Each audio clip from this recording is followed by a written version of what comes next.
Esta es una producción de Grupo Fórmula. Encuentra más contenido como este en radioformula.mx.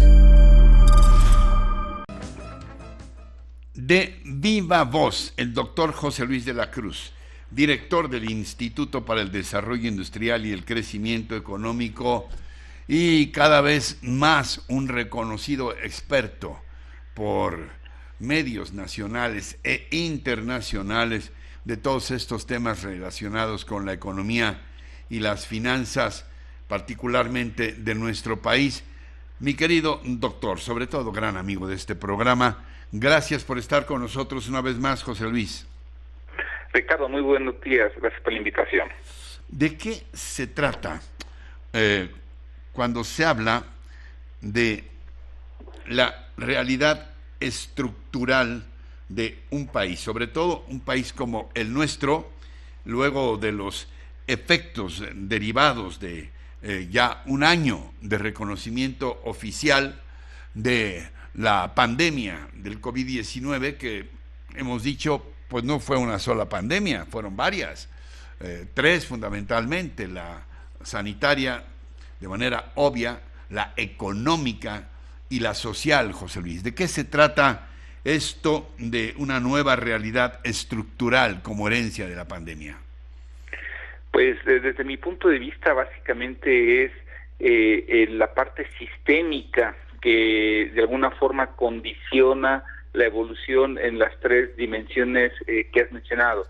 La dimensión social, es decir, cuáles son las nuevas condiciones estructurales de convivencia que deja la pandemia; la económica, que al final del día se deriva de cuáles son los saldos de una profunda recesión, de una fuerte recesión económica, y en donde la desaparición de empresas, pues al final del día lo que provocó también es la desaparición de empleos. 1 millón de empresas, de acuerdo al INEGI, quebraron durante la pandemia, y esto ha provocado que 2 millones de mexicanos no hayan podido regresar a encontrar una fuente de ingreso económico a pesar de la reapertura, a pesar de la reactivación. Y la parte evidentemente política, porque al final del día pues esto también va a implicar nuevas condiciones de visión hacia dónde debe de ir el país, sobre todo porque en la parte social pues un saldo inherente a esto es pobreza.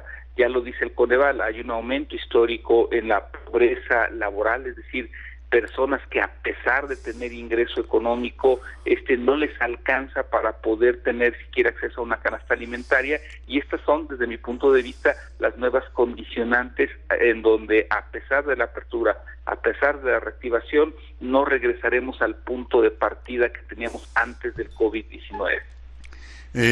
Mira, si no estás de acuerdo, dímelo, por favor, con la franqueza con que siempre nos hemos tratado.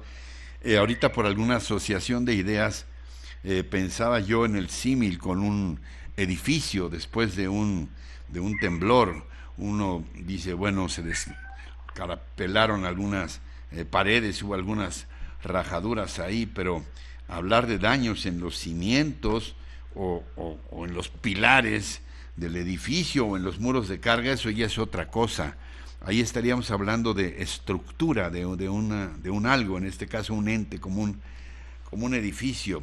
Sería válido el símil, y dime si en el caso de la economía estamos a tiempo todavía de reparar esas estructuras, esos daños estructurales. Tienes toda la razón. De hecho, me parece que es el mejor ejemplo de cómo entender lo que ocurrió con nuestra economía después de una caída de 8.5% en 2020, en donde esta caída fue generalizada.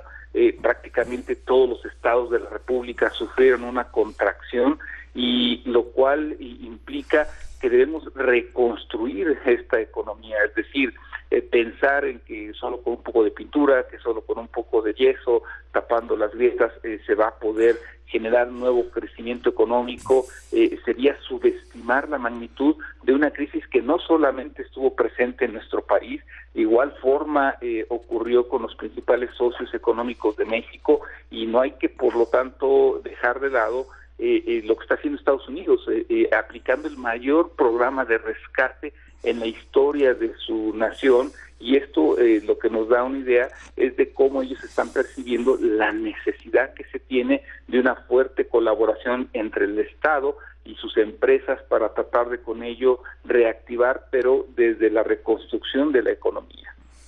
Tu pasión, me consta, ha sido siempre precisamente el desarrollo industrial para generar crecimiento económico, como lo dice el instituto que encabezas. ¿Qué tendríamos que hacer urgentemente en este país para tratar de caminar sobre estas dos vías paralelas, mi querido maestro? Yo creo que lo primero parte de reconocer la magnitud de lo que estamos viviendo, es decir, lo primero es no subestimar lo que ocurre. Segundo, porque esto implicaría el tener como visión el hecho de que para llevar a México hacia una economía de bienestar necesitamos dejar de lado los paradigmas y hasta los paradigmas con los que comenzamos antes de la pandemia, es decir, se requiere una nueva estrategia ante una nueva situación no vista al menos en 100 años. Y tercero, diálogo. Al final del día, aquí el reconocimiento de la magnitud de lo que estamos viviendo y lo que se requieren recursos que el sector público no tiene y tampoco el privado por sí solo, pues lo que se requiere es un diálogo para generar una agenda que vaya justamente en favor de este desarrollo y que, reconociendo esta nueva realidad que cambia en mucho las percepciones y las concepciones que se tenían previo al COVID-19, pues nos permita salir adelante, y es parte de lo que justamente se está aplicando en otros países. ¿Están dadas las condiciones para un entendimiento entre un Estado rector y una iniciativa privada inversionista en nuestro país? Te lo pregunto por los muy conocidos desencuentros, las protestas, los amparos que ha habido, nada más por citar los tiempos recientes, con temas tan espinosos como la nueva ley de la industria eléctrica, ahora más recientemente la nueva ley en materia de generación de hidrocarburos. Hay en principio un distanciamiento, pero yo no sé si esto tú lo aprecias como definitivo, como un factor importante a superar, qué sé yo, tú dime. A mí me parece que las condiciones en la parte económica están generadas, es decir, ya está el contexto de una profunda recesión en donde ya poco a poco vamos conociendo las consecuencias que esto tiene. En realidad a mí me parece que en donde todavía hace falta tener pues esas mismas consideraciones en la parte política, en donde el Estado, pues en este caso el gobierno mexicano, tendría que plantearse que de no aplicar una estrategia distinta, al final del día lo que vamos a ver es que después de una recuperación, yo le llamo contable, de la economía este año, en donde a partir de abril tendremos crecimientos aparentemente muy vigorosos, pero que básicamente es pues el rebote de lo que ocurrió respecto a lo que ocurrió el año pasado, cuando en abril y mayo, por ejemplo, caímos más de 20%, pues al final del día esto lo que va a implicar es de que después de esta aparente crecimiento importante de la economía, a partir de 2022 volveremos a las tasas muy modestas de crecimiento económico. Entonces, en ese sentido, a mí me parece que las condiciones económicas están generadas, pero en realidad hacen falta todavía las políticas. Tenemos todavía un par de minutos, mi querido doctor. ¿Algún otro aspecto que quieras señalar del que no te haya preguntado y que sientas que es importante darnos todos a la tarea? Yo no sé quiénes o cuáles factores de la producción y la productividad. ¿Algo más que nos quieras decir sobre el actual momentum? Estamos en el inicio de campañas que serán seguramente tórridas, ya lo están siendo. Estamos en un momento de decisión importante respecto, en buena medida, al modelo económico a seguir, con la elección de una Cámara de Diputados donde se decide precisamente el presupuesto, o sea, la hoja de ruta del país, en fin.